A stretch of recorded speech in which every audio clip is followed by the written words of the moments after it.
Welcome back to Excel skill. Today we learn how to add the running total for the given amount.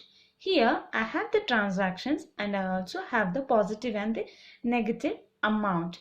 So now we'll do how to add up the running total. So firstly you need to enter equals sum, open the parenthesis, choose the cell reference and freeze this cell reference.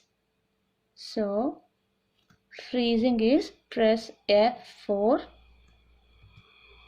then enter the semicolon, again choose the cell reference, close the parenthesis and hit enter and copy this to the remaining cells, that is Control D.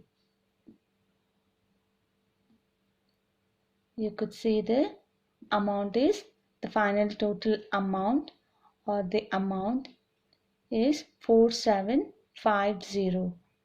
This includes both the positive and negative sign, hence the accurate total is 4750. In this way you can make any kind of numerous calculations, and how much ever be the huge data, you can still use this sum function for your running total irrespective of the data. I will come up with many more tips and tricks. Do subscribe, do like, share and comment.